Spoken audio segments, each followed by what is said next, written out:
texto é Juízes, capítulo 11. Livro dos Juízes, capítulo 11. Nós vamos ler do versículo 1 até o versículo de número 10.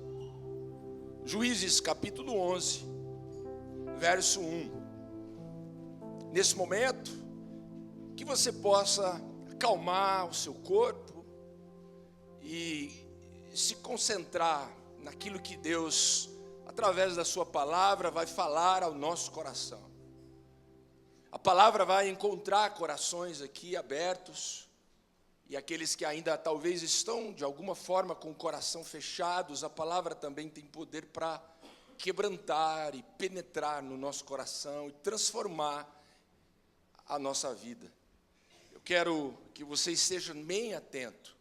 Como nós estamos com o auditório cheio, eu peço, por favor, que você possa sair apenas em uma extrema necessidade. Procure ficar assentado e concentrado naquilo que a gente vai dividir com vocês aqui. A palavra vai falar ao nosso coração. Verso 1 nos diz assim: Jefité, o gileadita, era um guerreiro valente. Sua mãe era uma prostituta e o seu pai foi Gileade.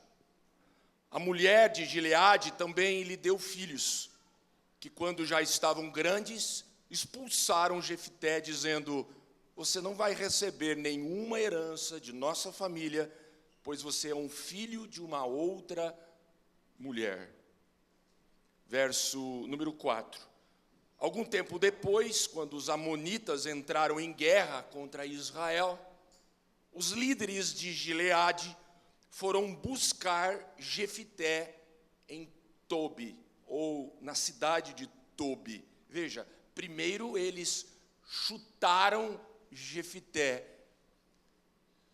Primeiro eles deserdaram Jefité e o forçaram a sair de sua própria casa. Algum tempo depois, quando as coisas esquentaram para o lado deles, o que é que eles fizeram? Quando os amonitas se levantaram, eles se lembram então de Jefité e correm pedir socorro. Verso 6, venha, disseram, seja nosso comandante, para que possamos combater os amonitas. Disse-lhes Jefité, vocês não me odiavam e não me expulsaram da casa do meu pai? Por que agora vocês me procuram? Quando estão em dificuldades? Verso 8, apesar disso, agora estamos apelando para você, Jefité, responderam os líderes de Gileade. Venham combater conosco os amonitas, e você será o chefe de todos os que vivem em Gileade. Verso 9, Jefité respondeu, se vocês me levarem de volta para combater os amonitas, e o Senhor os entregar a mim, eu serei o chefe de vocês? É isso mesmo? Os líderes de Gileade responderam, o Senhor é a nossa testemunha, faremos conforme você diz. Feche os seus olhos. Senhor, faça desse momento um momento muito especial, ó Deus, nas nossas vidas. Que Tu possas ministrar no nosso coração a Tua palavra com muita liberdade. Comece, ó Deus, falando ao meu coração, ao nosso coração e ao coração de cada um dos Teus filhos. Tira desse lugar tudo aquilo que nos impede, que seja obstáculo, e que a Tua palavra ministre no profundo de cada coração. É o que eu te peço, em nome de Jesus. Amém. Muito bom dia, irmãos. Paz do Senhor Jesus. Na vida a gente passa luta demais, né? Como a história do Jefté aí que foi contada. Na vida, todos nós enfrentamos batalhas. Se nós formos conversar aqui, pelo menos uns 10 minutos ali, tomando um cafezinho, na saída e perguntarmos o que cada um está enfrentando, nós vamos ver as mais diversas batalhas da vida, mas fato é que todos nós enfrentamos lutas. E às vezes a gente vai enfrentando a luta sim, a gente vai lutando, vai acertando alguns golpes. Outra hora a gente vai lutando e vai apanhando um pouco, e a gente fala, sangue de Jesus tem poder. Mas fato é que isso acontece. E eu me lembro que há uns 3, 4 anos atrás, um amigo meu me convidou, e que convite, me convidou para treinar. Ele falou assim, eu treino Muay Thai, e vamos treinar. Eu não tinha muita saída, porque todo dia ele ficava ali, não, vamos. E até que eu resolvi. Em fevereiro daquele ano eu comecei a treinar, primeiro dia, irmãos, que sufoco. Eu estacionei a moto na frente da academia e depois da primeira sessão de exercício, na hora que eu fui embora, o braço não obedecia. Eu falei, como é que eu vou virar? Eu vou parar lá em Pitangueiras, indo reto. E aí eu embalei e ele me abandonou, parou de treinar, com 1 mês. E eu fiquei. E eu me lembro quando eu fui fazer o primeiro que a gente chama de sparring, que é ali o que a gente chamaria na escola e na rua de aqueles 5 minutinhos sem perder a amizade, de pancadaria. O primeiro que eu fui fazer, depois eu assisti os vídeos que o pessoal fez, eu percebi que o mestre ele foi tão misericordioso. Inúmeras vezes que ele poderia ter acabado comigo, ele deixava e eu tentando. E para mim, gente, eu estava sendo assim um leão da África. Um guerreiro. Falei, nossa, estou bagaçando. Até que eu fui participar da minha primeira luta oficial. Me enfiaram nisso, eu falei, eu vou. Fui participar da primeira luta oficial. Irmãos, eu vou te falar, eu ganhei, mas eu apanhei igual boi quando entra na horta dos outros. Você não está entendendo. Só que a vida da gente é assim. Às vezes você está vivendo assim, exatamente assim.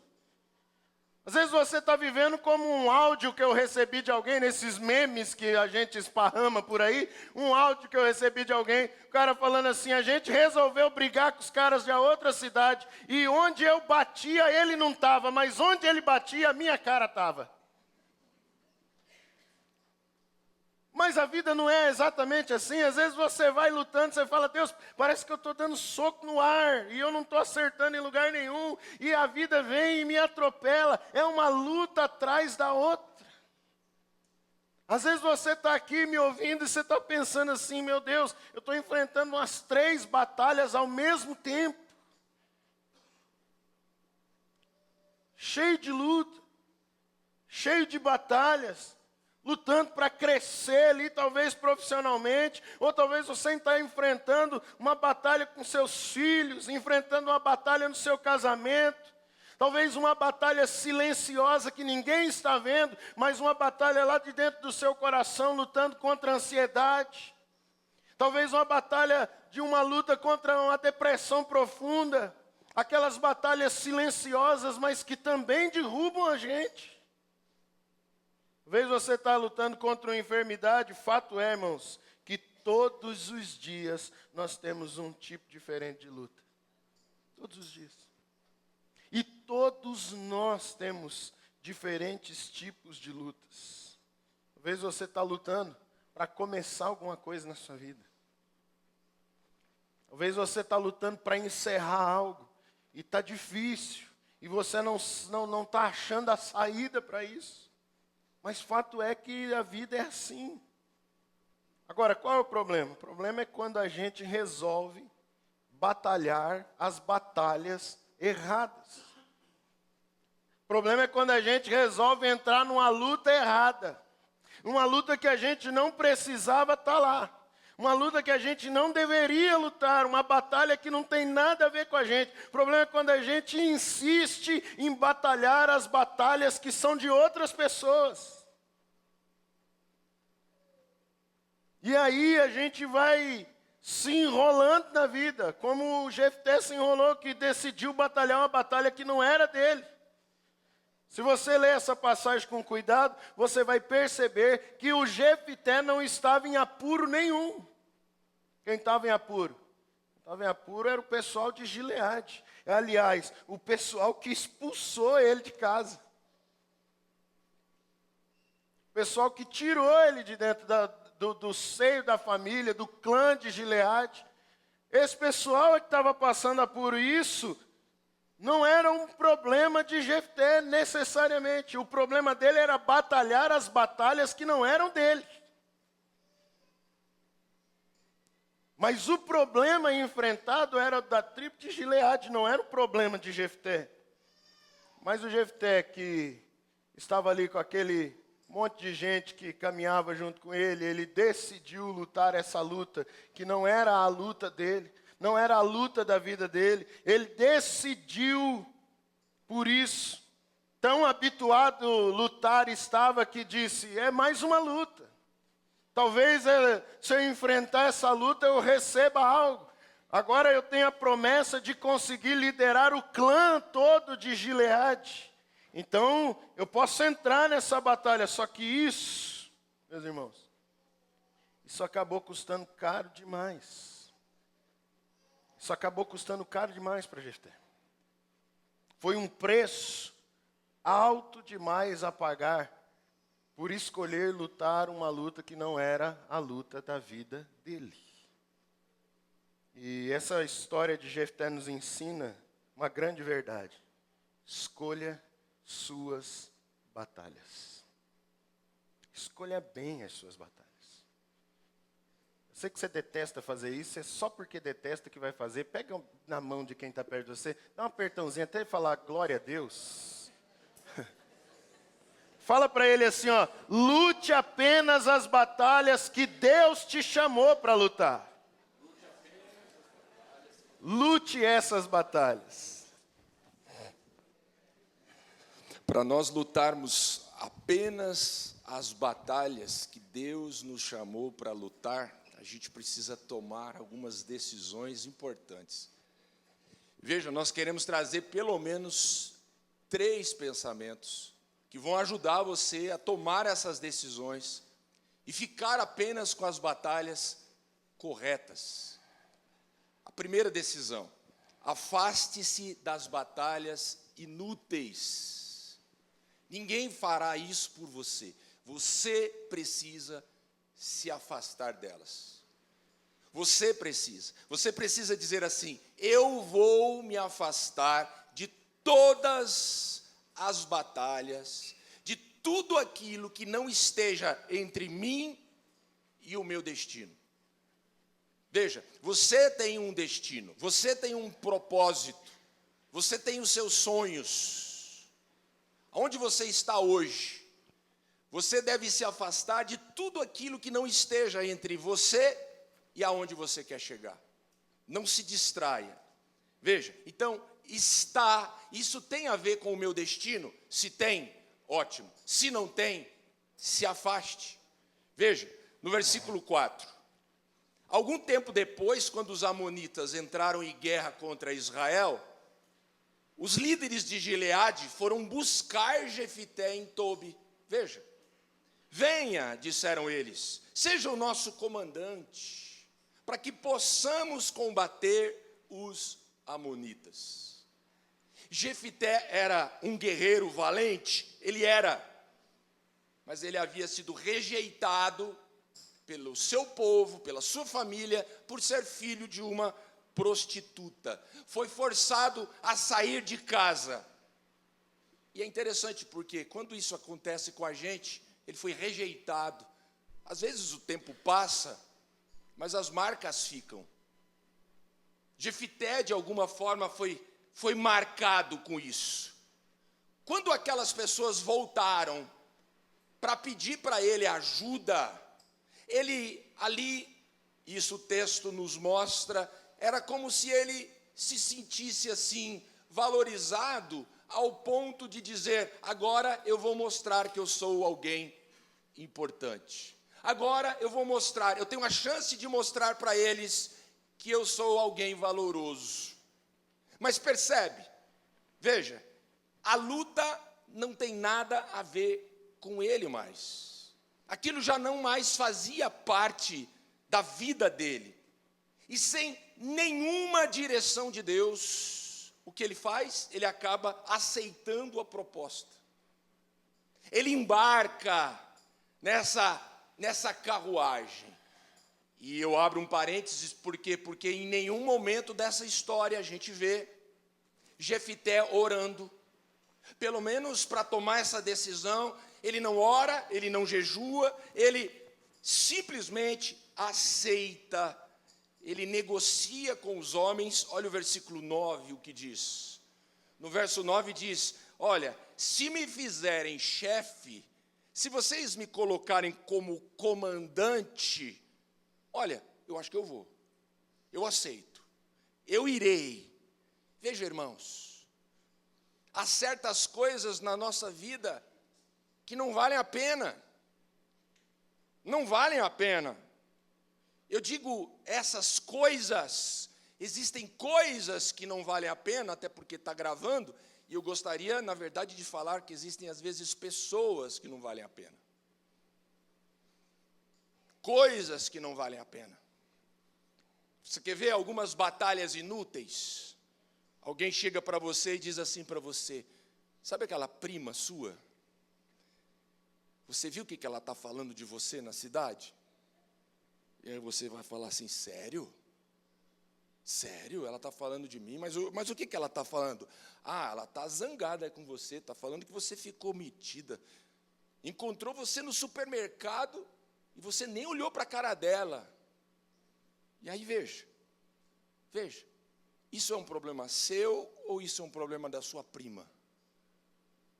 É interessante porque daí a gente vai colocando coisas na cabeça e daqui a pouco a gente está lutando batalhas inúteis, gastando energia com coisas que não valem a pena. Veja, sabe aquele concorrente? Ele está falando de você na cidade. Ah, mas ele está falando o que de mim na cidade? Mas nunca te disseram nada? Nossa, ele está falando super mal de você. De novo, eu pergunto, o que é que você tem com o seu concorrente? Se ele está ou não falando mal de você, isso é problema seu ou é um problema do seu concorrente? Para que é que você vai ficar gastando energia com uma luta que é totalmente inútil? Ou você vai querer que o seu concorrente simplesmente te ame, te adore, e não, ele é seu concorrente. Eu estou dizendo na questão profissional, às vezes ele tem um problema, às vezes ele tem uma necessidade, às vezes ele tem uma carência, e ele fala mal de todo mundo, está falando de você, e o que é que você tem com isso? Para que é que você vai gastar energia com isso? Aí o outro diz assim para você, menina, você viu a Virgínia? Ela separou do Zé Felipe. Meu irmão, gente, mas vocês não viram? Está nas redes sociais, o Instagram está rios atrás de rios. A Virgínia, gente, meu irmão, o que a Virgínia e o Zé Felipe têm a ver com você e aonde você quer chegar? O que é que você está gastando energia, tempo precioso da sua vida? Preocupado, gastando tempo falando disso. E aqui vai talvez uma grande lição para você. O inimigo, ele sabe que não pode tocar na sua vida, mas ele sabe que ele pode distrair você. Ele não pode tocar em você, mas ele pode chamar a sua atenção para algo, para desviar a sua atenção e tirar você do propósito. Isso é extremamente importante, você saber. O inimigo, ele continua sendo o mesmo. Ele é o mesmo lá de Jefité e ele é o mesmo, por exemplo, na vida de Jesus. Foi o mesmo com Jesus. Olha os truques do inimigo. Mateus 4:3. O tentador aproximou-se dele, ou seja, de Jesus, e disse: se você é um filho de Deus, mande que essas pedras se transformem em pães. O mesmo truque. Ele veio atrás de Jesus da mesma forma que ele vem atrás de nós. Se você é tão bom assim, se você é tão bonita assim, por que você está solteira até agora? Por que você está sozinha até agora? E aí você fica. Veja, o inimigo chega e diz: se você é tão inteligente, por que você não consegue prosperar? O que está errado? De novo, olha, se Deus, Ele te ama, e se Ele te ama, por que você está passando por essa situação apertada? Por que você está diante dessa situação difícil? Então entenda a forma como o inimigo vem nos distrair. Ele sempre vem colocar essas coisas no nosso caminho. Se você olha o texto, se você quem era Satanás, quem era o diabo para falar assim com Jesus? Um ser insignificante, um nada, literalmente, um nada. Um ser insignificante chegando para Jesus, o Deus vivo entre nós. E esse ser insignificante dizendo para Jesus: me prove que você é. Transforme essas pedras em pães. Você tem ideia do quanto de tempo das nossas vidas nós desperdiçamos tentando provar coisas para pessoas insignificantes?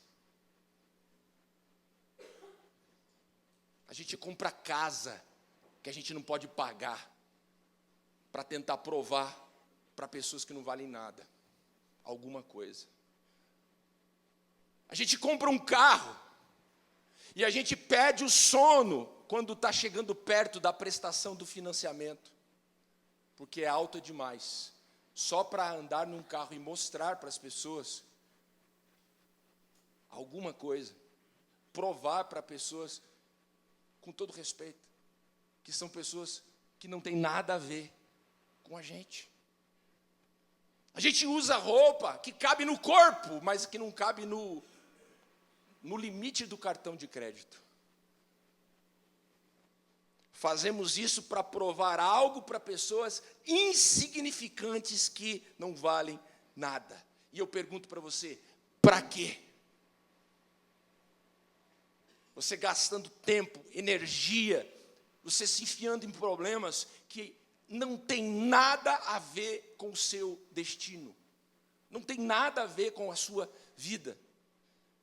E veja, como é que Jesus sai disso?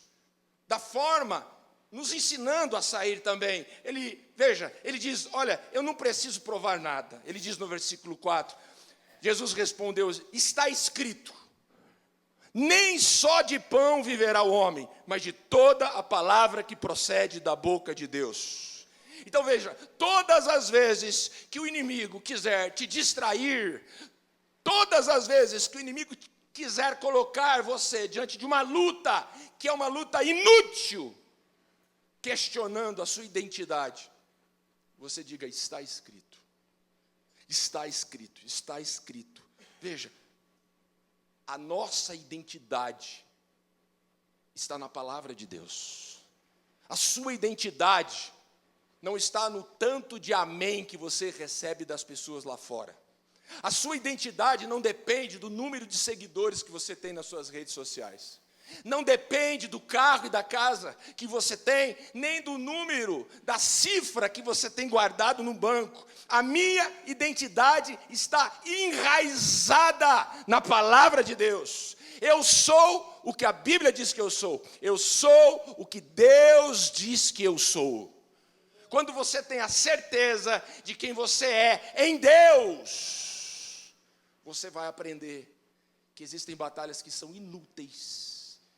E você vai ter força o suficiente para se afastar delas. Esse é o primeiro ponto. Se você realmente está interessado em chegar aonde Deus tem para a sua vida, em primeiro lugar, se afaste das batalhas inúteis. E a segunda coisa que você pode anotar no seu esboço, e extremamente importante, descubra o seu chamado em Deus. Descubra o seu chamado em Deus. Meus irmãos, entenda isso, e isso é extremamente importante nós entendermos. Nós só conseguimos nos afastar das batalhas inúteis quando estamos ocupados lutando uma batalha útil. Não tem como a gente se afastar de batalhas inúteis se nós não nos ocuparmos com as batalhas úteis da vida. Agora, para nós nos ocuparmos com as batalhas úteis, nós precisamos descobrir o nosso chamado em Deus, na pessoa de Deus, num relacionamento profundo com Deus. E essa é a razão pela qual Jefté entrou numa batalha que não era dele. A falta de um relacionamento profundo com Deus. A falta de ter a percepção daquilo que Deus o havia chamado para fazer. E fato é que Jefté, ele era um homem valente, mas sem direção. Ele era um homem cheio de talentos e dons. A prova de que Jefté era um cara valente, um homem cheio de dons, um homem cheio de talentos, é que a liderança de Gileade vai pedir socorro a ele. Ninguém pediria socorro a alguém que não teria capacidade para tal. Ninguém ia pedir socorro para alguém que não pode ajudar. Mas esse povo vai até Jefté, porque ele era um homem que tinha as condições para isso. Mas o que faltava para Jefté? Um propósito útil. Saber em Deus o que Deus estava chamando ele para fazer. Olha o que diz o versículo 1. Jefté, o gileadita, era um guerreiro valente. Ele era um guerreiro valente. Sua mãe era uma prostituta e seu pai foi Gileade. O que a gente percebe é que esse homem, ele tem todo o potencial. Ele era corajoso, ele era estrategista, era um homem forte e possuía uma força de homens que estavam junto com ele nas batalhas da vida, mas a identidade de Jefté estava ferida. Um coração ferido pode ferir a identidade dessa alma. E Jefté se encontrava exatamente assim, com a sua identidade ferida, porque ele cresceu rejeitado. Foi expulso pela própria família, pelos seus irmãos, dizendo: você não vai herdar nada aqui na nossa casa, porque você é filho de uma outra mulher. Olha que luta Jefté está passando. E ele estava ferido por coisas que não era culpa dele. Que culpa o Jefté tinha nisso? E às vezes você que está me ouvindo aqui nessa manhã, se encontra exatamente assim, ferido por coisas que não foram culpa sua. Coisas que jogaram em você, colocaram sobre o seu coração, e por isso Jefté também se perdeu aqui no meio desse processo.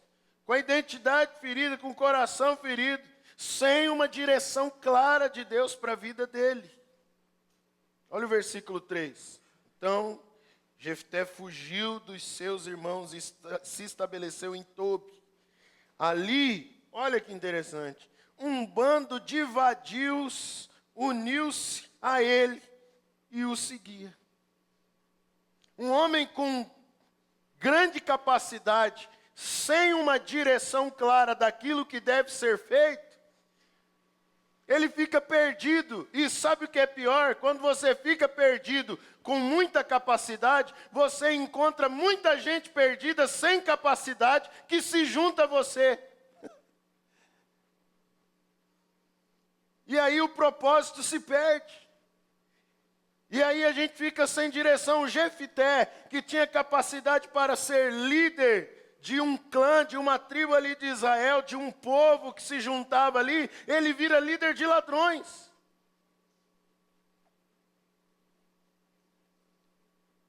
E não é vocação de Jefté isso aqui. Isso é por falta de propósito. Por não perceber claramente em Deus aquilo que Deus estava colocando diante da vida dele e daquilo que ele poderia fazer. Por isso, meus irmãos, quem não conhece o seu propósito se contenta com o propósito errado. Quem não conhece o seu propósito se contenta com o propósito errado. O Jefté usava todos os dons e talentos que Deus colocou na vida dele, para quê? Para servir a Deus? Não, para roubar. E eu me lembro de uma citação de um livro que depois virou filme, que a maioria de nós conhece, Alice no País das Maravilhas. E tem uma hora que aquela menina está perdida e aparece ali o gato risonho, não é? Até uns anos atrás eu tinha medo daquele gato, né? Porque aparecia a lua nova e aparecia o olho dele, né? De vez em quando eu olho a lua nova e falo, será que vai abrir? E ele aparece assim para Alice. E ele fala com aquela voz mansa, né?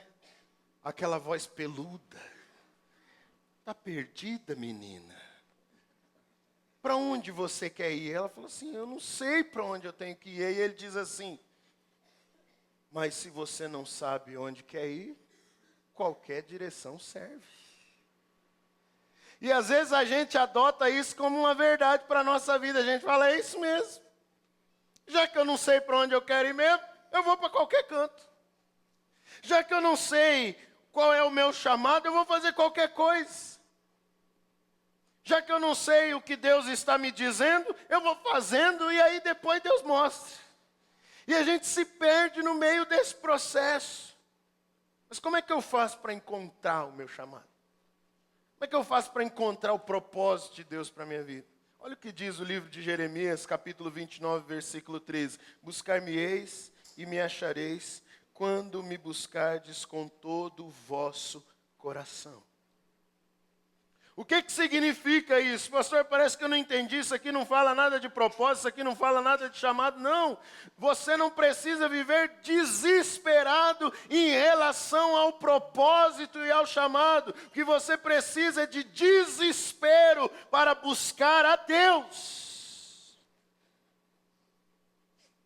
A gente precisa concentrar a nossa vida na pessoa de Deus, porque Deus é o Deus que tem o chamado. Deus é o Deus que tem o propósito. E o propósito não é mais importante do que o Deus que tem um propósito para a nossa vida e para a nossa história. Por isso a gente precisa não concentrar a nossa vida no propósito, a gente precisa concentrar a nossa vida em Deus e buscar a Deus. Buscar a pessoa de Deus. Aprofundar o nosso relacionamento com Ele. Porque senão a gente vive igual Jefté. A gente vive roubando o chamado dos outros. A gente vive roubando o propósito dos outros. A gente vive invejando aquilo que Deus está fazendo na vida dos outros. E parece que não está fazendo na nossa. Por quê? Porque nós não estamos concentrando a nossa mente, as nossas forças e o nosso coração na pessoa de Deus e naquilo que Deus tem para a nossa vida. A gente vai ficar olhando aquilo que está acontecendo ao nosso redor e falando assim, nossa, aquela família parece tão feliz. Os filhos da minha vizinha são tão bonitinhos. Meus meninos só andam com esse pé de Todd. Sabe o que é pé de Todd ou não? Aquele pé que você lava, fica marrom. Meus meninos só andam desse jeito, os meninos da vizinha são tão arrumadinhos, o meu não para de escorrer o nariz. Eu quero isso para a minha vida. Eu tenho que viver daquele jeito, e você não percebe o que Deus pode fazer na sua família e através da sua família, inclusive através desses meninos. Pé de Todd. Você olha ao seu redor e fala assim, mas aquela pessoa parece tão importante, eu quero fazer aquilo. E aí você se concentra no propósito do outro, na história do outro, na vida do outro, no processo do outro, e esquece que Deus está ali te esperando para um relacionamento íntimo com Ele, para Ele te revelar coisas grandes e firmes que você não sabe, como também diz o profeta Jeremias. Ele está te esperando para mostrar a você aquilo que Ele tem para a sua vida e para a sua história. Você olha para as pessoas e fala, eles parecem tão bem-sucedidos. Meu Deus, eu preciso disso na minha vida. Não, você precisa de Deus. Você precisa de relacionamento com Deus. Você precisa conhecer a pessoa de Jesus. Você precisa parar de sobreviver de testemunhos alheios. Às vezes a gente vai vivendo a nossa vida e a gente quer definir o nosso chamado e o nosso propósito e a gente fica sobrevivendo do testemunho dos outros, daquilo que Deus fez na vida dos outros e a gente não tem nada para contar. Por quê? Porque os outros estão buscando a Deus e vivendo aquilo que Deus tem, mas a gente não. A gente está aqui parado vendo o que Deus está fazendo. E aí a gente fala, parece que Deus não quer fazer nada na minha vida. Deus quer você na presença dEle. Deus quer um relacionamento íntimo com você. Deus quer revelar coisas grandes a você. Mas tudo isso começa na busca pela pessoa de Deus. Daquele que é o originador e o doador do propósito. Daquele que te chamou para fazer grandes coisas. Louvado seja Deus. Então, nesse segundo ponto eu digo a você, busque a Deus. Vamos para a terceira decisão importante. Nunca pague mais do que vale a pena. Está aí uma das coisas mais importantes quando os assuntos são batalhas, quando os assuntos são lutas, quando os assuntos são projetos. Coisas que nós acabamos abraçando para fazer, chamando de nosso. Veja, Jefité teve a chance de se tornar comandante. Diga comigo, comandante. Isso, ele teve a chance de se tornar um chefe. Então quer dizer que se eu ajudar vocês, eu vou ser chefe. Eu vou ser um comandante. Para garantir a vitória, e percebe, primeiro ele aceita o desafio, mas ele sabia do tamanho do problema que ele estava se enfiando. Primeiro ele entra no problema, e só depois ele vai falar com Deus. Esse é um erro. Como é que a gente vai na frente e vai pedindo para Deus, vem atrás, me ajuda agora. Deus precisa estar na nossa frente, e não atrás da gente.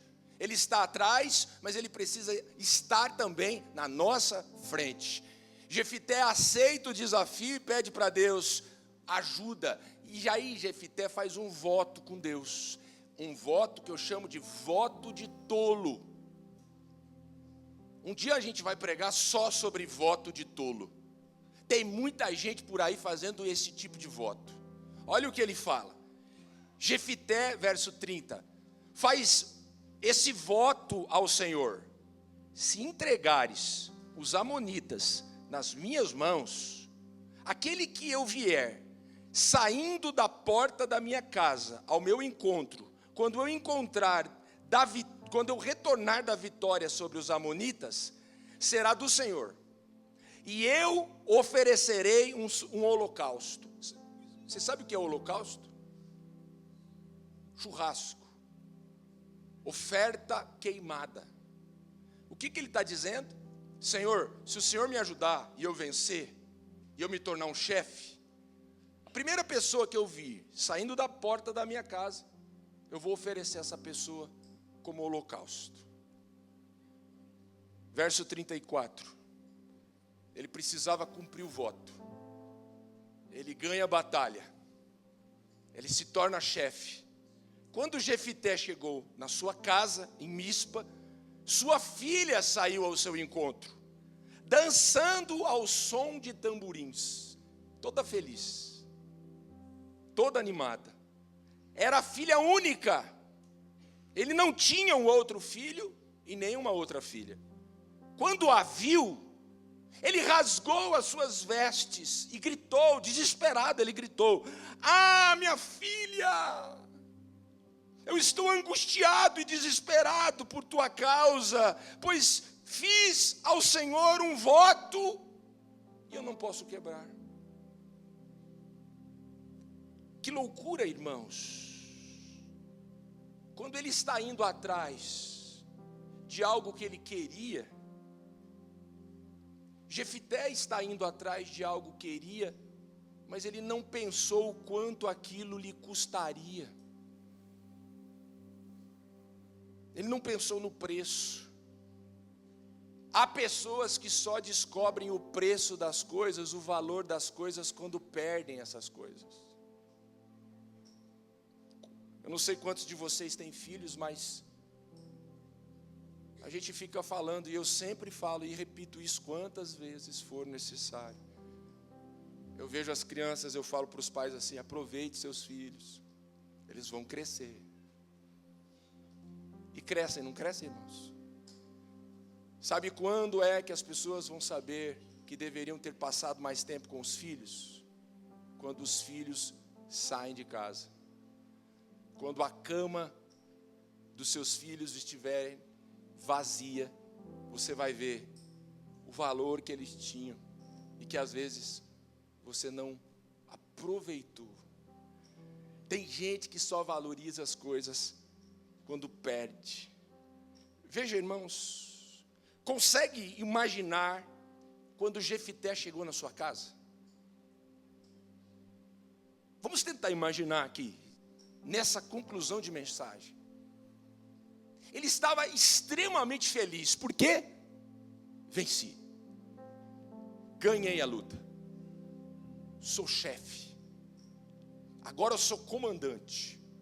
Agora eu sou juiz de Israel. Naquela época um juiz era como o rei. Não havia mais reis. Não tinha ainda reis. Ele era o rei. Ele era o comandante maior. Agora eu pergunto para você assim: quanto tempo você acha que durou essa satisfação? 15 minutos? Quando ele vê a filha passando pela porta e ele lembra do voto que ele tinha feito para Deus, eu pergunto para você: quanto tempo que durou essa satisfação? 15 minutos? Meia hora? Ele ficou 15 minutos em êxtase. Comandante, rei, sou importante. Olha agora, eu sou o homem mais importante do mundo. 15 minutos depois, ele está rasgando as vestes e desesperado. Tem coisa que não vale a pena. Não pague. Não pague mais do que vale a pena. Existem batalhas que não valem a pena. Existem projetos que não valem a pena. Cuidado para você não ir atrás do que está brilhando. Cuidado. Existem pessoas que não podem ver nada brilhando e que saem correndo. Cuidado para você não ir atrás do que está brilhando e perder aquilo que importa. Eu já vi pessoas que lutaram a vida toda pela família, para o conforto da família, e nesse processo perderam a família. Você vai atrás daquilo que está brilhando lá na frente e esquece que aquilo pode estar te custando o que você não está preparado para perder. Eu encerro com esse texto de Jesus em Marcos 8:36, quando ele diz assim: o que adianta? O que adianta o homem ganhar o mundo inteiro e perder a sua alma?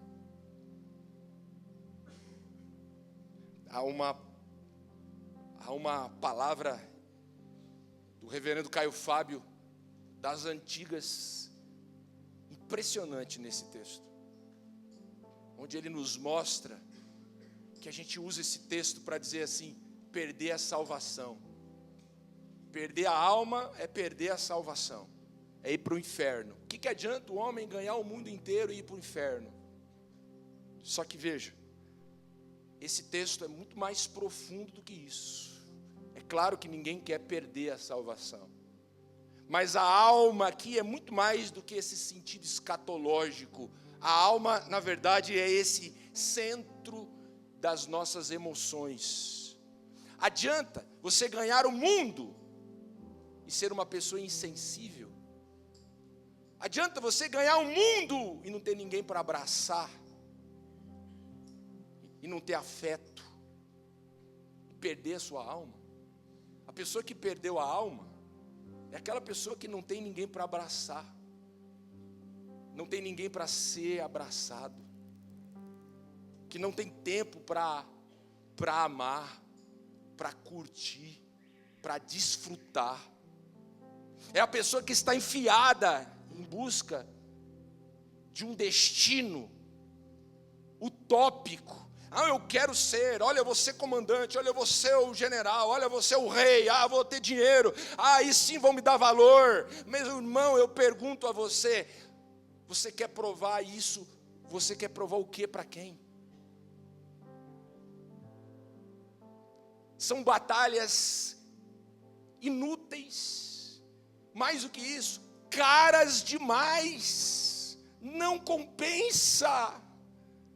Eu conheço um monte de pais por aí que dariam tudo o que eles têm para poderem voltar 1 ou 2 dias lá no passado para brincar com seus filhos, porque não tiveram tempo para isso. Os filhos cresceram e hoje já não tem mais. Para a gente encerrar, 3 perguntas que vão ajudar você a aplicar essa palavra. Primeiro, isso vale mesmo esse preço? O que você está querendo? A batalha que você está envolvida, a batalha que você está querendo se envolver, eu pergunto, vale? Veja, isso não é para excluir batalhas apenas. Isso, a importância da gente se preparar antes, pensar, refletir. Vale a pena? Ok.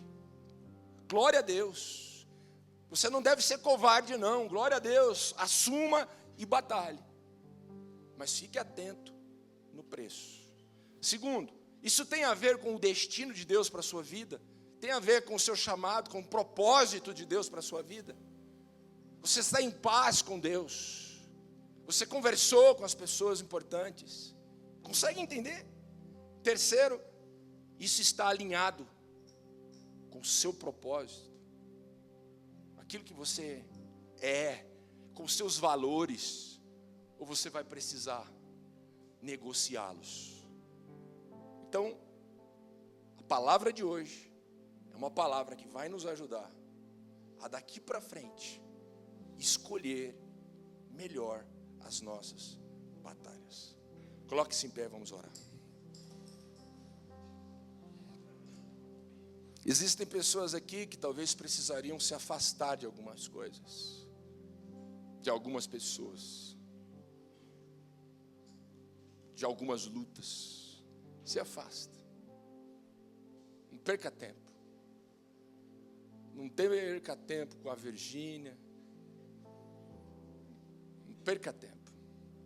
Sua prima, cunhada. Irmão, cunhada, você ama ela, mas você vai ficar esperando que ela ama você? Ame ela. Amém? Mas a cunhada está falando, o cunhado está falando. É assim, não perca tempo. Foca. Se aproxime de Deus. Quando você está perto de Deus, quando você sabe o que Deus tem e o que Deus pensa a respeito de você, você não vai se importar, você não vai se distrair com aquilo que as pessoas estão pensando. Feche os seus olhos. Obrigado, Pai, por essa palavra por essa história. É uma história de um final muito triste, mas que nos ensina tantas coisas importantes e necessárias. Essa história nos mostra o quanto nós somos capazes de fazer coisas, ó Deus, absurdas. Há tanta gente por aí, ó Deus, perdendo a alma. Há tanta gente desprezando aquilo que realmente é importante para ir atrás de coisas que estão brilhando. Deus, ajuda, Pai. Nos coloque realmente nesse caminho que é o caminho do Senhor. Nos coloque, ó Deus, os valores e os princípios para nortear a nossa vida e as nossas escolhas. Ajuda, Pai, cada um dos teus filhos que aqui estão. Deus amado, aqueles que estão precisando renunciar e abandonar, ó Deus, coisas que agora estão pesadas e caras demais, para não perder o que não podem perder. Ajude os teus filhos, dê a eles coragem para tomar as decisões que precisam tomar. E que o Senhor possa, ó Deus, estar conosco, sempre conosco, a tua presença, não apenas para nos socorrer quando a gente entra em situações difíceis, mas para guiar os nossos passos, para nos levar realmente para esse caminho perfeito, para nos conduzir, ó Deus, nessas encruzilhadas que a gente acaba tendo que enfrentar, Pai. Em nome de Jesus, que a gente possa sempre, ó Deus, estar preparado para o preço. E se custar caro demais, se for custar aquilo que a gente não pode dar, que a gente realmente possa, ó Deus, entender que isso não nos pertence, porque maior é aquele que está conosco, maior é a família que temos, maior é o nosso relacionamento com os céus, maior, ó Deus, é a tua palavra nas nossas vidas, maior, ó Deus, é a comunhão, é os irmãos, maior é isso, Pai, isso a gente não pode perder. Maior é a saúde. O que adianta, Pai, a gente desgastar e perder a saúde e não conseguir depois desfrutar daquilo que a gente está lutando hoje? Deus, eu oro, Pai, que essa palavra sirva realmente para a vida dos teus filhos, que o Senhor esteja e permaneça conosco, em nome de Jesus, amém. Vamos aplaudir Jesus. Glória a Deus.